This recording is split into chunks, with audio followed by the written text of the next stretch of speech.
बरसाती दावत में बहू की अकेले की मेहनत। एक सुंदर बड़ी छत पर बरसात में दावत का प्रोग्राम हो रहा था। चारों तरफ पीली और सफेद गरम LED लड़ियां लगी हुई थी। छत पर रंग बिरंगी झालरें और गेंदे के फूलों की मालाएं बनी थी और भी बहुत सुंदर सुंदर डेकोरेशन की गई थी, जिस पर काफी सारे मेहमान बैठकर अलग अलग तरीके का स्वादिष्ट खाना खा रहे थे। और उसी छत के एक कोने में रसोई थी जहां पर बहू खाना बना रही थी और हल्की बूंदाबांदी हो रही थी। इतने में एक आवाज आती है, बहू इधर 2 गरम गरम पूड़ियाँ देना। अरे बहू, मेरे यहाँ शाही पनीर खत्म हो गया है, जरा दे जा। चाची मुझे गुलाब जामुन और चाहिए, ला दो ना। बेटा अभी तो ला कर दिया था। नहीं मुझे और चाहिए, मुझे भूख लग रही है। मैं आप सबकी चीज अभी लेकर आती हूँ, बस पूरी छानती हूँ। बहू मुस्कुराते हुए सबको खाना परोस रही है। उसके माथे पर पसीना है लेकिन वो किसी को मना नहीं करती। अरे बहू जल्दी लेकर आ, मेहमान बैठे हुए हैं। क्या मरे मरे हाथ चला रही है। बस बस माँ जी लाई, छोले खत्म हो गए थे और वो बलने हैं। बुआ जी ने क्या कहा था, गुलाब जामुन। नहीं, वो गुलाब जामुन तो बच्चे को चाहिए थे, बुआ जी को शाही पनीर चाहिए थी। दिव्या एक ही ट्रे में सबका थोड़ा थोड़ा सामान रखकर देने जाती है। इतने में बहुत तेज की एक धड़ाम आवाज आती है, जैसे कि कोई बॉम्ब फटा हो। सब लोग हैरानी से बहू को ही देख रहे होते हैं। अरे बहू, तो ये कैसे काम करिए? एक काम तुझसे ठीक से नहीं होता है क्या? इतनी देर से लोगों को बिठा रखा, ये नहीं कि उनके खाने पीने की चीज दे दूं। पता नहीं किन किन चीजों में लगी है और कितना सब कुछ बिखेर रखा है। क्या बोला माँ जी आपने? मैं ढंग से काम नहीं कर रही, मैं देर लगा रही हूँ। ये भड़क कर बातें क्यों कर रही है? मेरी दावत क्यों खराब कर रही है? कितने सारे लोग आए हैं, तमाशा बनाना जरूरी है? तुझे आज का ही दिन मिला था। सीरियसली माँ जी, आप मुझे कह रही हैं? जरा मेरी हालत देखिए और फिर आप मुझे ही बोल रही हैं। बस बहुत हो गया, अब मुझे इस रसोई का कोई काम नहीं करना। दावत नहीं हो गई, आफत हो गई। इस बरसाती मौसम में मैं सब कुछ कैसे कर रही हूँ ये मैं ही जानती हूँ। दिव्या अपने गले से एप्रेन निकालकर पटक देती है। कर लो अपना काम और अपनी रसोई खुद संभालो, ये सब मेरे बस की नहीं है। बहू तो बेकार में ही इतना बिगड़ रही है। अच्छा, ये कब डिसाइड हुआ कि मैं ही बेकार हूँ और मैं ही बिगाड़ रही हूँ? आप लोग का सही है, सब कुछ बहू को कह दो, बहू तो पागल है। आप सब लोग समझदार हैं और आपकी समझदारी दिख रही है मुझे। कब तक मैं बैल की तरह जुटी रहूं? आज मेरे सब्र का बांध टूट गया है। आखिर किस बात पर बहू अपने ससुराल वालों से मेहमानों के सामने बिगड़ गई? क्या छोटी सी दावत का खाना खिलाने में उसे परेशानी हो रही थी? और ये कौन सी दावत थी जो बरसात के मौसम में रखी गई और क्यों? आइए ये सब जानने के लिए हमें कहानी में कुछ समय पीछे चलते हैं, जहां दिव्या अपने माता पिता के साथ मंदिर की बड़ी रसोई में खाना बना रही थी। ढेर सारे लोगों का भंडारा तैयार कर रही थी और उसका भाई रुद्र भी मदद करवा रहा था। बस कर दिव्या, तो कितनी देर तक अकेले खाना बनाती रहेगी? थक गई होगी, अब आराम कर ले। मैं सूजी का हलवा भून देती हूँ। अरे नहीं माँ, मैं बिल्कुल ठीक हूँ। देख, मैं तुझे अकेले काम नहीं करने दूंगी। ये जानने के बाद भी कि तू कितनी होशियार है, तू सब्जी बना ले, मैं पूड़ियाँ तलती हूँ। मैं बाजार से ताजी सब्जियां और दूध लेकर आता हूँ। और दीदी, मैं आलू छील देता हूँ। इतने में एक भली महिला आकर सलाद काटने लगती है और रायता तैयार करती है। कुछ ही देर में दिव्या कढ़ाई में गर्मा गर्म पकौड़े तल रही है। माँ रोटियां और पूड़ियां बना रही हैं। पिताजी गैस सिलेंडर बदल देते हैं। भाई भारी बर्तन उठाकर बाहर रख देता है। बारिश हो रही है लेकिन किसी पर काम का बोझ नहीं है, क्योंकि हर कोई एक दूसरे का हाथ बटा रहा है। और आखिर में बारिश होने पर भी सबको बिठाकर भोजन करवा दिया जाता है। और फिर पुजारी जी, वाह दिव्या बेटी, तुमने तो सारा काम अकेले संभाल लिया। कुछ भी अकेले नहीं किया है पुजारी जी, माँ पिताजी भाई सब साथ थे, वरना काम इतनी जल्दी कहाँ हो पाता है बारिश में। हाँ बेटी, ये बात है, पर तुम्हारे माता पिता के आने से पहले ही तुम अकेले काम करने लगी थी। तुम्हारी मेहनत देखकर सच में मैं हैरान हूँ। हम भी हैरान हैं पुजारी जी। और फिर पुजारी जी, दावत का मजा तभी है जब पूरा परिवार मिलकर काम करे, क्यों दिव्या? हाँ माँ, अकेला इंसान तो थक ही जाएगा। मैं अकेले इतनी सब मेहनत करती तो मेरी हालत और पंचर हो जाती। बात तो सही है। कुछ दिन बाद पुजारी जी पर एक अच्छे घर का रिश्ता आता है और दिव्या की फोटो देखकर लड़के वाले रिश्ते के लिए हाँ कर देते हैं। अगले हफ्ते ही दिव्या की शादी धूमधाम से विहान के साथ हो जाती है। तब गले लगाते हुए सुनीता अपनी बेटी के गले लगकर फूट फूट के रोती है। मेरी बच्ची, मुझे तेरी बहुत याद आएगी। दामाद जी, आप मेरे जिगर के टुकड़े को ले जा रहे हैं, ख्याल रखना। आप निश्चिंत रहिए माँ जी, हम इनका अच्छे से ख्याल रखेंगे। मेरी बात ध्यान से सुन बेटी, शादी के बाद जहाँ भी रहना सबका दिल जीतना, लेकिन एक बात हमेशा याद रखना, घर का काम सिर्फ बहू की जिम्मेदारी नहीं होता, पूरे परिवार की होती है। जी माँ। दिव्या माँ की बात सुन गाड़ी में बैठ जाती है, लेकिन उसे क्या पता था कि आगे जाकर ससुराल में यही बात उसकी सबसे बड़ी परीक्षा बनने वाली है। तेज बारिश हो रही थी। बहू की डोली ससुराल पहुंचती है। सास आरती की थाली लेकर दरवाजे पर खड़ी है। बहू, आज तू हमारे घर में लक्ष्मी बनकर आई है। तेरे कदमों के साथ ये बरसात भी शुभ संकेत लेकर आई है। अरे बिल्लो, सपने से बाहर आ, पूरी शादी बरसात में हुई है। हमने शादी में कैसे भागा दौड़ी की है हम ही जानते हैं। जरूर इसने कढ़ाई में खाना खाया होगा, तभी तो बारिश रुकी नहीं, और ये कोई शुभ संकेत नहीं होता। वैसे ये बात तो मैं भी कहूंगी भाभी। कैसे लोग हैं, बहू ने अभी गृह प्रवेश भी नहीं किया और बुरा बुरा बोलने लग गए। मैंने तो कढ़ाई में नहीं खाया, उनके बेटे ने खाया हो तो। बहू तो इन सब लोगों की बातों में मत आ। मेरे लिए, मेरे घर के लिए तो तू शुभ है, क्योंकि अच्छे से शादी हो गई बिना किसी परेशानी के। आप लोग भी यही समझो। बहू कलश गिराकर गृह प्रवेश करती है।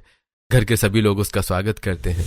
भाभी, आपको इस घर में किसी भी चीज की जरूरत हो तो मुझे कह देना, मैं आपकी नंद। और हम आपके देवर। आपको जब भी हमारी जरूरत होगी ना, हम आपके साथ हमेशा खड़े रहेंगे। मुझे नहीं पता था मुझे इतना बड़ा प्यारा परिवार मिलेगा। अरे विहान, बहू बारिश की वजह से सब भीग गए हैं। तुम दोनों भी भीग गए हो। जाओ सब लोग अपने कपड़े बदल लो, वरना बीमार पड़ जाओगे। वैसे ही शादी की थकान से आधा शरीर सुस्त है। जी पापा। दोनों बहू बेटे अपने कमरे में चले जाते हैं और कुछ रिश्तेदार चले गए थे और कुछ मेहमान बारिश की वजह से यहीं रह जाते हैं। शौर्य, अभिनव वहीं उनके सोने की व्यवस्था करवाते हैं। अगले दिन अंगड़ाई लेकर दिव्या उठती है, नहा धोकर तैयार होती है। उसके बालों की कुछ बूंद पति के चेहरे पर चली जाती है। तब विहान उसे पीछे से आकर पकड़ लेता है। मैडम, सुबह सुबह आपने मेरी जो नींद खराब की है, आपको उसकी सजा मिलनी चाहिए। एक प्यारी सी किस्सी या पिटाई। मुझे तो इस वक्त कुछ भी नहीं चाहिए आपसे। रात को आपका सारा प्यार कहाँ चला गया था? कोई गिफ्ट भी नहीं दिया। वो मैं भी कपड़े चेंज करने के बाद इतनी ठंड लगी बारिश की वजह से कि नींद आ गई और मैं सो गया। सॉरी ना। सॉरी वॉरी रहने दीजिए, मुझे पहली रसोई का खाना बनाने जाना है। दिव्या 16 श्रृंगार करके सुंदर सी लाल साड़ी पहनकर रसोई में आती है और थोड़े से छोले लेकर कुकर में सीटी के लिए रख देती है और फ्रिज में थोड़ा सा पनीर निकाल लेती है। इतने में सास बिल्लो आकर, ओहो बहू, तू इतने से का क्या करेगी? कम से कम 5 किलो छोले ले, और पनीर भी इतना ही। टमाटर काटने से कुछ नहीं होगा बहू, आधा किलो 2 किलो टमाटर लगेंगे। माँ जी, 5 लोगों का खाना बनाना है, भंडारा थोड़ी करना है। ओहो, तू तो सो गई थी ना, तुझे कैसे पता होगा? यही बताने के लिए तो मैं रसोई में आई हूँ। पहली रसोई में तुझे इतने लोगों का खाना नहीं बनाना, कम से कम 25-30 लोगों का खाना बनेगा। वो क्या है ना, बारिश की वजह से रात को कुछ मेहमान यहीं रुक गए थे। इसमें तेरे चाचा चाची, फूफा, मौसा मौसी सब लोग हैं। इतना खाना बनाने से काम नहीं चलेगा। तू बना लेगी ना इतने लोगों का खाना? मैंने और राशन मंगवाया है, अभिनव लेकर आता ही होगा। मैंने इसलिए भी कह दिया कि अब रिसेप्शन पार्टी नहीं करनी पड़ेगी, इन्हीं लोगों को एक बरसाती दावत दे देती हूँ पहली रसोई के साथ। ये भी खुश, हमारी भी मेहनत बच जाएगी। ठीक है माँ जी। हे भगवान, मुझे पहली रसोई में 20-25 लोगों का खाना बनाना है, ये तो मैंने सोचा ही नहीं था। 4-5 लोगों को खाना तो मैं 1 घंटे में बना देती, अब ये सब कैसे बनेगा? और हाँ बहू सुन, एक तरफ सूजी का हलवा बनाना, लेकिन दूध डालकर, और खोया भी डाल देना। और हमारे यहाँ ऐसे ही बनता है। दूसरा, पनीर की 2 तरह की सब्जी बनाना, और पूरी, चावल, नान, तीनों चीजें रखना, क्योंकि हर कोई पूरी खाए ये तो संभव नहीं है। जी माँ जी, मैं सारी तैयारी कर लूंगी। तब ये अभिनव कुछ ताजी सब्जियां रखकर आता है। फिर लतिका मटर पनीर दे जाती है और शौर्य मसाले और आटे की बोरी भी और घी रख जाता है। 30 लोगों का राशन देखकर दिव्या अपना सिर पकड़ लेती है। हालांकि मुझे इतना सारा राशन देखकर परेशान नहीं होना चाहिए, क्योंकि मैं तो काफी ज्यादा लोगों का खाना बना चुकी हूँ भंडारे में। लेकिन ये मेरी पहली रसोई है। ससुराल की बहुत घबराहट हो रही है, कैसे बनाऊंगी? चल दिव्या, काम पर लग जा, तुझे करना ही होगा। और तू अकेली है, किसी से मदद कैसे मांगू? कोई क्या बोलेगा? नई बहू को पहली रसोई में भी मदद चाहिए। तब दिव्या बड़े से पतीले में गर्म पानी में छोले और बेकिंग सोडा डालकर रखती है। दूसरी तरफ छिली हुई 4 किलो मटर को वो साफ करती है। ढेर सारे टमाटर, प्याज, मिर्च काटते हुए परेशान हो जाती है। बाप रे, मेरी तो उंगलियां बहुत ज्यादा दर्द हो रही है। अभी तो मैंने 2 सब्जियों का काम किया है। सिर्फ 2 सब्जियों की ग्रेवी तैयार करनी है, मिक्सी में घुमाकर भूनना है, फिर बनेगा। दिव्या को रसोई में 2 घंटे से ज्यादा हो जाते हैं। खड़े खड़े टांग में दर्द हो रहा था और चेहरे पर पसीना आ रहा था, जिसे वो बार बार साफ करती है और फिर मिक्सी में कभी टमाटर पीसती है, कभी प्याज पीसती है, जो कि उसकी आंखों में बहुत चुभता है, और फिर मिर्च, जिंजर, गार्लिक का पेस्ट भी बनाती है, तब थोड़ा पानी पीकर। हे भगवान, अभी तो आधे का आधा काम हुआ है। नान, आटा, रोटी, चावल भी बनाना है। कोई तो आ जाओ मेरी मदद करने में। थक गई हूँ। मेरे घर पर तो मम्मी पापा सब मदद करते थे, आज अकेले मेहनत करने में बहुत अजीब फील हो रहा है। मायके वालों को याद करते करते दिव्या पूरी और नान का आटा लगाकर पूरी और सब्जी साथ बनाने लगती है, जिससे उसके हाथों पर तेल छिड़क जाता है। मम्मी, बहुत दर्द हो रहा है। भाभी, खाना कब तक बनेगा? बाहर बारिश भी होने लगी है, कुछ ऐसा बना लो जो बारिश में खाकर मजा आ जाए। अरे मैं बताता हूँ भाभी, आप क्या बनाएं? बाहर चाची, मौसी जी, बुआ, चाचा भी यही बोल रहे हैं, बरसाती मौसम में अलग अलग तरह के पकौड़े बना दो। सब्जियां तो मैं लेकर आया ही हूँ भाई के साथ, पालक पनीर, प्याज, टमाटर और मिर्च के पकौड़े बना दो, और साथ में अदरक इलायची वाली चाय। सब बैठे हुए हैं, अभी तक किसी ने चाय तक नहीं दी। वो तो भिजवा दो। हाँ देवर जी, अभी भिजवा देती हूँ, लेकिन रसोई में बहुत सामान फैला पड़ा है और मैं बाकी काम भी कर रही हूँ। कम से कम आप चाय चढ़ा कर चले जाओ, दूध वगैरह मैं डाल दूंगी, आप दोनों थोड़ी मदद करवा देते। भाभी, अभी मुझे बुआ जी ने काम दे रखा है, अगर आ गई तो सुनाने लगेंगी। लतिका काम करवा देती ना, भाभी अकेली हैं। मैं टेंट वाले का काम करवाने जा रहा हूँ, सारा सामान नहीं पहुँचवाया तो उसका तो पेमेंट बढ़ जाएगी। अच्छा, आप दोनों जाओ, मैं कर लूंगी। बातों बातों में पूरी जल जाती है। नंद देवर दोनों चले जाते हैं। 4 चूल्हे पर खाना बनने में टाइम लग रहा था। फिर गैस पर कढ़ाई और दूसरे पर पतीला रखती है, जिसमें एक तरफ चाय तो दूसरी तरफ वो सब्जियों को काट कर सफाई करके उसके पकौड़े बनाती है। 1 घंटे में वो सबको बाहर चाय पकौड़े देने आती है। सभी लाइन में बैठे हुए थे। माँ जी, पापा जी, ये आपकी प्लेट, और चाचा जी, चाची जी, ये आपकी, और सोनम भाभी, ब्रिजेश काका, ये आपकी, और बच्चों ये तुम्हारी। हे भगवान, सबको परोसते परोसते तो मेरे हाथ और गर्दन दोनों दर्द होने लगी हैं। अंदर से दिव्या बहुत परेशान थी, लेकिन चेहरे पर मुस्कुराहट के साथ वो सभी मेहमानों को खाना परोस देती है। वाह भाई वाह, बरसाती मौसम में बहू की पहली रसोई के चाय पकौड़े मुबारक हो। अरे बहू, तो मुझे बहू के हाथ का और भी स्वादिष्ट खाना खाने को मिलेगा। चाय नाश्ते के बाद दिव्या मिक्स वेज, आलू पूरी, शाही पनीर, पालक पनीर, चावल, हलवा, रायता, नान, मसाला भिंडी इत्यादि बनाकर ले आती है, जिसे खाकर रिश्तेदार अपनी उंगलियां चाट जाते हैं। भाई वाह, बारिश में ऐसे पकौड़े और गरम पूड़ियाँ, आहा, मजा आ गया। बहू के हाथ में तो सचमुच जादू है। अरे वाह दिव्या बहू, तूने मेरा दिल खुश कर दिया। ऐसी दावत मैं अपने मेहमानों को भी करवाना चाहती हूँ, और बरसात के मौसम में ऐसी दावत का लुत्फ सिर्फ तू ही दे सकती है। आएगी ना मेरे घर पर? हाँ मौसी जी, भला मैं आपको मना कैसे कर सकती हूँ। हे भगवान, अपने ससुराल की पहली दावत करवाने में ही मेरी जान निकल गई। इनके घर पर पता नहीं दावत में क्या क्या करना पड़ जाए। बहुत खूब बहू, तूने सबका दिल जीत लिया। सभी बहू की तारीफ करते हैं। सास, ससुर और बाकी लोग बहू को आशीर्वाद और अलग अलग तोहफा देते हैं। बहू मुस्कुराती तो है, लेकिन उसके थके हुए हाथ और चेहरा बता रहे थे कि 25-30 लोगों का खाना अकेले बनाना कितना मुश्किल था। रसोई का काम निपटाने के बाद जैसे ही दिव्या अपने कमरे में जाती है, उसकी कमर और भी ज्यादा दर्द करने लगती है। अरे राम, मर गई रे। मेरी कमर में इतना दर्द हो रहा है कि क्या बताऊं, जैसे किसी को हथौड़े से सीधा करना पड़ेगा। क्या हुआ? मेरा कुचू पुचू परेशान है? कोई बात नहीं, मैं अपने कुचू पुचू को खाना खिला देता हूँ। तब विहान दिव्या को खाना खिलाता है। थोड़ी देर बीतती ही थी कि अचानक से लैला मौसी कमरे में आ जाती है। बहू को उठकर बैठना पड़ता है। अरे माफ करना बच्चों, मैं ऐसे ही आ गई। कोई बात नहीं मौसी जी, कहिए। बहू, हमारी बस तो अभी तक आई नहीं है, रात को ही आएगी और खाना खत्म हो गया है। जो तूने पकौड़े बनाए थे वो दोबारा छान देती। बरसात अभी भी रुकी नहीं और अभी भी दोबारा से चाय पकौड़े का मन हो गया है। ठीक है मौसी जी, मैं बना दूंगी। मौसी के जाने के बाद दिव्या भड़कती है। मैं नहीं विहान, मुझे कोई काम नहीं करना, मैं थक चुकी हूँ। तुम्हें पता, सुबह 6 घंटे से खाना बना रही हूँ, अभी खाना भी नहीं खाया था, वो तुमने खिलाया। मेरी हिम्मत नहीं है। जानता हूँ, लेकिन तुम नई बहू हो, थोड़ा सा और संभालो। रात को ये सब चले जाएंगे, फिर आराम ही करना। अरे यार, तुम्हारे भाई बहन भी मदद नहीं करवाते। माँ जी आ रही है, 30 लोगों की दावत कम होती है क्या? और अब दोबारा से कर लो जानू, बारिश की वजह से ही इन्हें चस्का लग रहा है खाने का। बेमन से दिव्या रसोई में जाती है। अभी भी उसके हाथ पांव में दर्द था, लेकिन फिर से बेसन का घोल बनाने लगती है और कुछ सब्जियां, पनीर काटती है। फिर से चाय पकौड़े बनाकर बाहर सभी मेहमानों को देकर आती है। इतने में पड़ोसन चंद्रावती आती है। ओहो, दावत चल रही है? अरे भाई कोई हमें भी तो पूछ लो, क्यों बिल्लो रानी दावत में मैं हूँ कि नहीं? अरे नहीं, ऐसी कोई बात नहीं, आज तू भी खा ले। मेरी बहू ने दूसरी बार दावत में अदरक इलायची की चाय और पकौड़े बनाए हैं। बहू जरा लेकर आ। जी माँ जी। ओहो, अंदर सब कुछ खत्म हो गया है, अब एक जने के लिए फिर से सब कुछ करो। बहू पड़ोसन के लिए अलग से अंदर से गर्मा गर्म पकौड़े और चाय बनाकर लाती हैं, उसे देती हैं। हाँ हाँ बहू, मजा आ गया, तूने तो बरसात में बढ़िया चाय पकौड़े खिला दिए, ऐसा तो मैंने कभी किसी के घर नहीं खाया। शुक्रिया। सब रिश्तेदारों को रात तक खाना देते देते दिव्या की बैंड बज जाती है।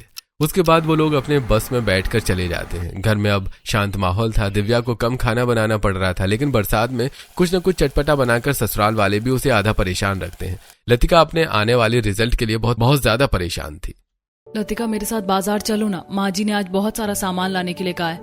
भाभी मैं बहुत परेशान हूँ, मैं बाहर नहीं जा सकती, आज मेरा रिजल्ट आने वाला है यूजीसी नेट का। मेरी बच्ची परेशान मत हो, मैं तुझे बहुत पढ़ाई करते हुए देखी हूँ, अगर तू पास हो गई ना तो बहुत बड़ी दावत करूंगी, बहुत बड़ी। हाँ मेरी बिटिया परेशान मत हो, खुश हो। तब दिव्या को अकेले ही मार्केट जाना पड़ता है। बाहर बारिश में जाती है, अकेली सारा सामान लाने में दिक्कत हो जाती है। फिर 2 घंटे बाद लतिका का रिजल्ट निकल आता है। वो यूजीसी नेट में अच्छे नंबरों से पास हुई थी और अब घर वाले बहुत खुश थे। दोनों भाई घर पर ढोल नगाड़े वालों को बुला लेते हैं। गली में शोर मच जाता है। बेटी के गले में माला डाली जाती है। अरे बल्ले बल्ले, अरे तो मैं भांगड़ा करता। अरे ढोल वाले ढोल बजा ले, मेरी बेटी ने बहुत बड़ी खुशी दी है, अब वो पीएचडी में दाखिला लेगी और डॉक्टर बन जाएगी। कांग्रेचुलेशंस नंद जी।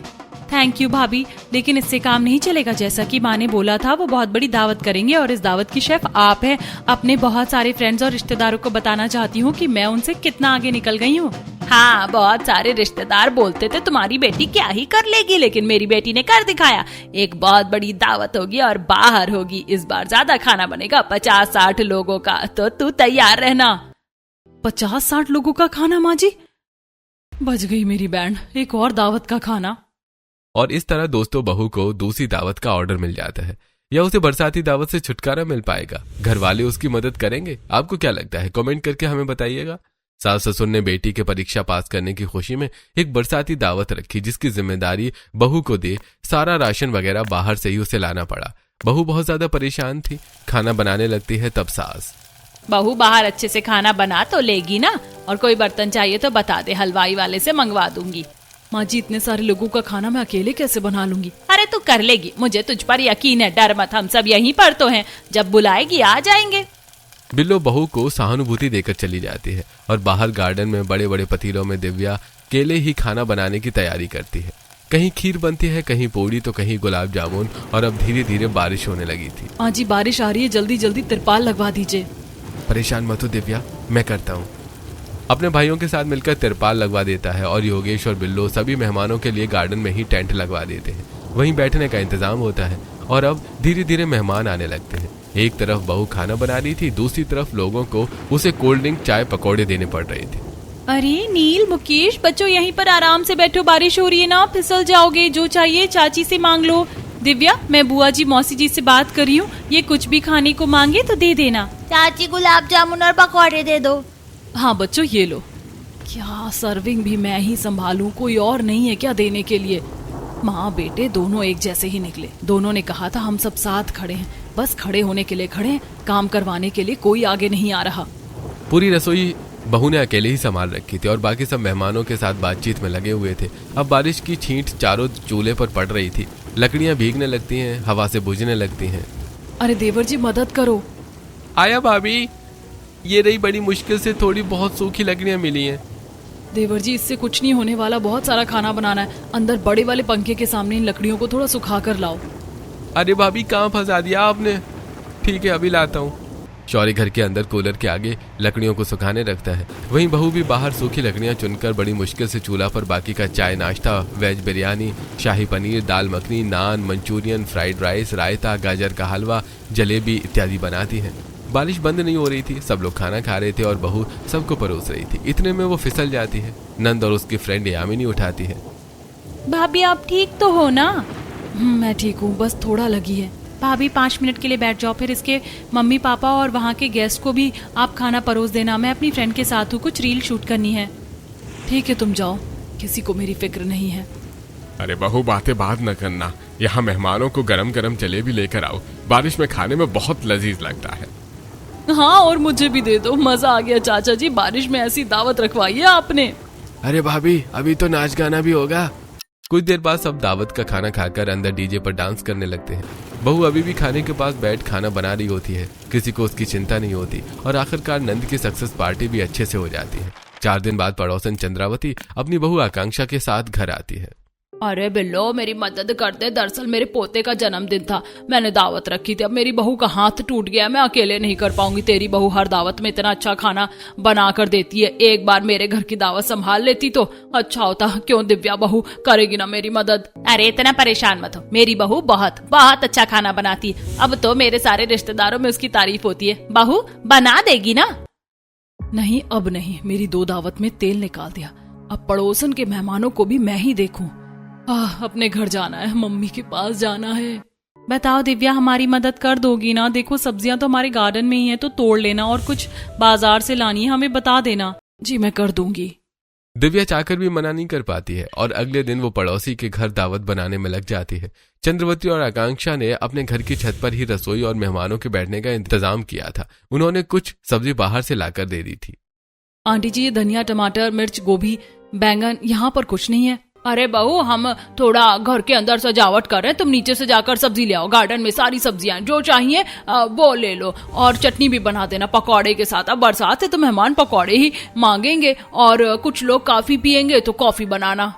जी आंटी जी। हल्की हल्की बारिश में दिव्या नीचे गार्डन में जाती है और एक टोकरी में सब्जियां तोड़कर रखने लगती है। तभी उसका पैर धंस जाता है और सारी सब्जियां गिर जाती है। दम मारो दम, मिट गए हम, टूट गए बम। ये पड़ोसी लोग भी मेरे साथ खड़े नहीं हो रहे, सारी सब्जियां खराब होगी, अब धोना भी पड़ेगा, और उनके तो 70 लोगों का खाना बनाना है। बाप रे, अच्छा खाना बनाना भी एक बुरी कला होती है, ये तो आज मुझे पता चल गया। दिव्या की साड़ी खराब हो गई थी, वो अपने घर जाकर चेंज करके आती है और फिर गंदी सब्जियों को दोबारा साफ करती है। 2 सिलेंडर पर 2 चूल्हे जल रहे थे और यहाँ भी बहू को 2 चूल्हे पर लकड़ियां जलाकर काम करना पड़ता है, जिससे उसकी आंखों में धुआं जाता है और आंखें लाल हो जाती हैं। साथ ही वो सिलबट्टे पर हरी चटनी बनाती है। मेरी आंखें, अभी तो मुझे पूड़ियां भी तलनी हैं। देखा बहू, बढ़िया खाना भी मिल जाएगा, मेहमानों को भी देख लेगी, तुझे भी आराम मिल गया, और मुझे भी दिव्या के साथ काम नहीं करना पड़ेगा। माँ जी भगवान ऐसे पड़ोसी सबको दे। अरे वाह क्या बात है, आज तो आपके घर मसाला कढ़ी, चावल, राजमा चावल, पूड़ी, रायता, खीर सब जल्दी बन गया। और बाय गॉड बारिश में ये सब खाने का मजा दुगना हो जाता है। मैं तो कह रही थी भुट्टे भी लगवा देती बरसाती दावत में, तो मजा आ जाता। क्यों नहीं, मैं अभी करवा देती हूँ। चंद्रावती ऑनलाइन 5 किलो भुट्टे मंगवा लेती है और बोरी से बहू के सामने पटकवा देती है। साथ में नींबू की थैली रखी जाती है। आंटी जी ये सब क्या है? अरे बहू बरसात का मौसम है ना, तो सब लोगों की भुट्टा खाने की इच्छा हो रही है। भट्टी तो जल रही है, तो कोयले पर भुट्टे सेक कर नमक लगा के देती जा, बस छोटा सा काम है। आंटी मैं अकेले कैसे करूंगी ये सब, मैं थक चुकी हूँ। बहू थोड़ी मेहनत और कर ले, फिर शाम को मेहमान चले जाएंगे, बारिश हो रही है ना। दिव्या का सोने जैसा चेहरा होता है। सास बहू चले जाते हैं। दिव्या अकेले ही बैठकर भुट्टो और मेहनत कर रही थी। कोयले पर सेक कर नींबू मसाला लगा दे रही थी। उसमें उसका हाथ भी जल जाता है और एक एक करके मेहमान आते ही जाते हैं। एक बार भी बहू के घर वाले उसे देखने नहीं आते और ना ही पड़ोसी लोग। रात तक उसकी शामत आ जाती है। बदन टूट रहा था और जैसे ही वो घर पर आती है तो बहू तूने आने में कितनी देर लगा दी, जल्दी से खाना बना दे, बहुत भूख लगी है। पापा जी मैं थक चुकी हूँ, बहुत काम किया है, आप में से किसी ने खाना नहीं बनाया। अरे बहू अब हमें तेरे हाथ का ही खाना पसंद है, इसीलिए नहीं बनाया, और उसके घर पर बिल्कुल जाने का मन नहीं है। मैं वहाँ से मंगवा देती हूँ, मैंने ही बनाया है। अरे नहीं बहू, मुझे चंद्रावती बिल्कुल नहीं पसंद है, तू यहीं बना दे। और न चाहते हुए भी दिव्या फिर से रसोई में जाकर कढ़ी चावल, पकौड़े, पापड़, रोटी बनाकर घर वालों को देती है। उसकी हालत खराब हो जाती है। आंखों के नीचे डार्क सर्कल्स होते हैं। 4 दिन बीमार होती है और ठीक हो जाती है। फिर से सब लोग खाना बनवाते हैं और एक दिन योगेश को अपने काम से रिटायरमेंट मिलती है, जिसकी खुशी में वो कहता है, बहू मेरी रिटायरमेंट पार्टी की खुशी में सब लोग शामिल होना चाहते हैं। रिश्तेदार, मेरे ऑफिस के, मेरे स्कूल के करीब 100-200 लोगों का खाना बनाना है।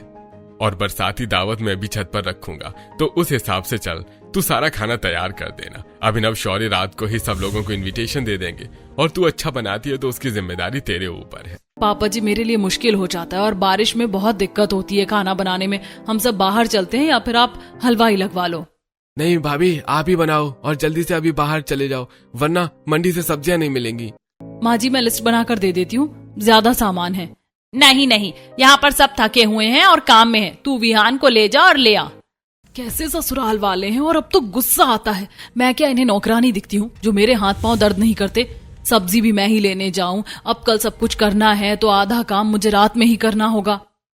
दिव्या अपने पति के साथ बाहर जाती है बाजार और एक एक ग्रोसरी का सामान खरीदती है। दिव्या, मैं ऑफिस से आकर थक गया हूँ, कितना टाइम लगेगा? तुम्हें शर्म नहीं आती? अपनी पड़ी है, मुझ पर देखा कितना बर्डन का काम है। अब तो मुझे ही दावत का खाना बनाने को दे दिया है, थोड़ा तो मेरी साइड लिया करो। घर जाकर तुम मेरी मदद करवाओगे।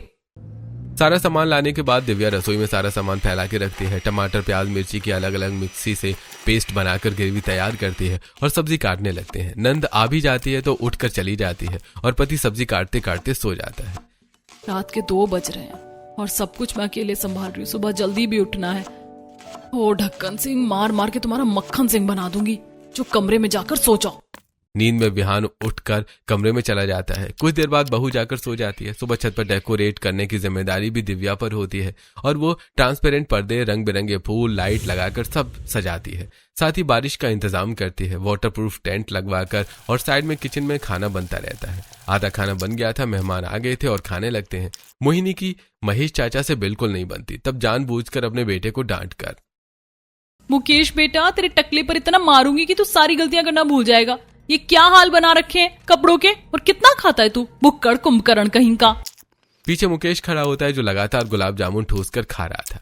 अरे ये क्या मुझे बोल रही है, अब इतना भी नहीं खाऊं क्या? भाई वो देखो, मोहिनी भाभी अपने बच्चों को सुनने के जरिए चाचा जी को सुना रही है। ये चाचा जी भी तो कम नहीं है ना। ये भी ऐसे ही है। शाम तक हल्की हल्की बारिश में छठ का नजारा और भी ज्यादा खूबसूरत हो जाता है। बीच में रिटायरमेंट पार्टी का स्टेज भी लगा था। बहू का सारा मेकअप पसीने में खराब हो जाता है। मैं तो इतने गहने पहनकर खाना बनाते हुए परेशान हो गई हूँ। बहू और पूरियां बना, सब बैठे हुए हैं। चाची चाची जलेबी रबड़ी देना। ये लो बेटा। बहू, मेरे दोस्तों के लिए कम मसाले वाली सब्जी लाना, ये सब खाते नहीं है। ये अलग नाटक है, मेरे हाथ पैर बहुत दर्द हो रहे हैं।